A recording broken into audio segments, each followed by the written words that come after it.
बहुत ही चिंतित होकर कहना पड़ रहा है कि रशिया ने तो यूक्रेन युद्ध से एक बड़ी सीख ले ली है और आज जब युद्ध में काफी ज्यादा नुकसान हो गया है, युद्ध काफी लंबा खिंच गया है, कहने का मतलब है कि आज जब रशिया के पास समय नहीं है, वो ईरान से मदद मांगने गया है। वही हाल भारत का भी है।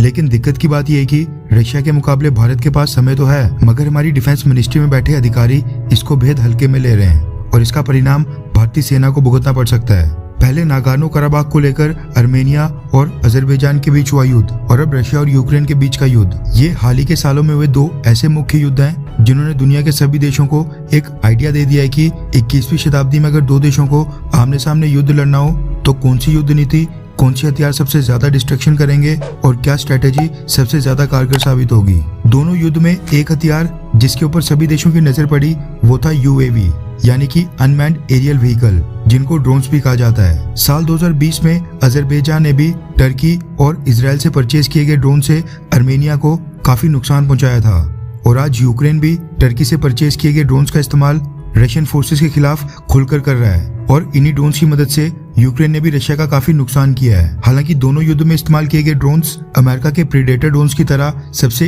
एडवांस ड्रोन्स तो नहीं थे, लेकिन उसके बावजूद इन्होंने सामने वाले देश का काफी नुकसान किया।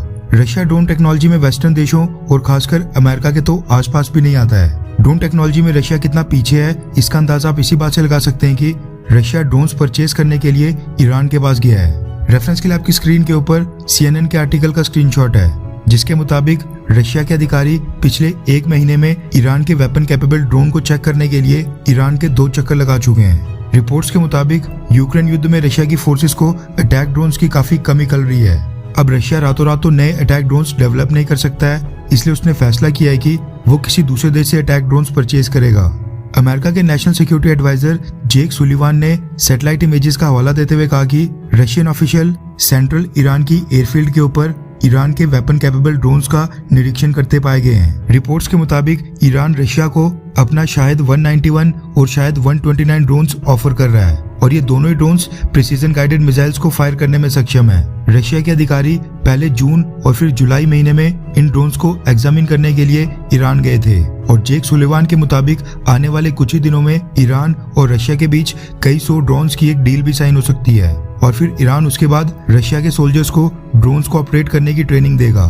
जेक सुलिवान ने इसके साथ ही बताया कि ईरान से परचेज किए जाने वाले अटैक ड्रोन्स का इस्तेमाल रशिया यूक्रेन में करना चाहता है। अब ये तो स्टोरी थी रशिया की।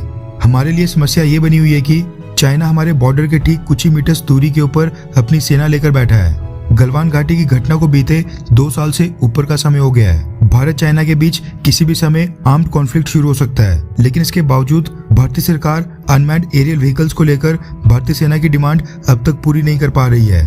हमारे खुद के स्वदेशी अटैक ड्रोन्स अभी तक बनकर तैयार नहीं हुए हैं, जबकि प्रीडेटर ड्रोन्स को लेकर अमेरिका के साथ जो सालों से नेगोशिएशन चल रही थी, ज्यादा कॉस्ट होने के कारण लास्ट में उसको बीच में ड्रॉप कर दिया गया है और जो इन्वेंट्री में हमारे पास पहले से परचेज किए गए ड्रोन्स पड़े हैं उनमें से भी अधिकतर सर्विलांस ड्रोन्स हैं जो फुटेज कैप्चर करने से ज्यादा कोई काम नहीं कर सकते हैं।